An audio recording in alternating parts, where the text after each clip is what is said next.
نائب وزیر خارجہ اسحاق ڈار کا چین کے ہم منصب سے ٹیلی فونک رابطہ ہوا۔ دفتر خارجہ کے ترجمان کے مطابق اسحاق ڈار نے چینی وزیر خارجہ سے گفتگو میں خطے کی موجودہ صورتحال پر بات چیت کی۔ اسحاق ڈار نے گفتگو کے دوران بھارت کے پاکستان پر بے بنیاد الزامات کو مسترد کیا اور چین کے ہمہ وقت تعاون اور مضبوط دوستی کو سراہا۔ گفتگو میں دونوں جانب سے خطے میں امن کے فروغ کا اعادہ کیا گیا۔ نائب وزیر خارجہ اسحاق ڈار کا چین کے ہم منصب سے ٹیلی فونک رابطہ ہوا۔ دفتر خارجہ کے ترجمان کے مطابق اسحاق ڈار نے چینی وزیر خارجہ سے گفتگو میں خطے کی موجودہ صورتحال پر بات چیت کی۔ اسحاق ڈار نے گفتگو کے دوران بھارت کے پاکستان پر بے بنیاد الزامات کو مسترد کیا اور چین کے ہمہ وقت تعاون اور مضبوط دوستی کو سراہا۔ گفتگو میں دونوں جانب سے خطے میں امن کے فروغ کا اعادہ کیا گیا۔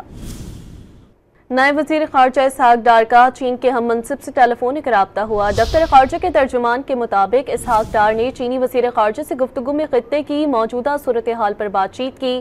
اسحاق ڈار نے گفتگو کے دوران بھارت کے پاکستان پر بے بنیاد الزامات کو مسترد کیا اور چین کے ہمہ وقت تعاون اور مضبوط دوستی کو سراہا۔ گفتگو میں دونوں جانب سے خطے میں امن کے فروغ کا اعادہ کیا گیا۔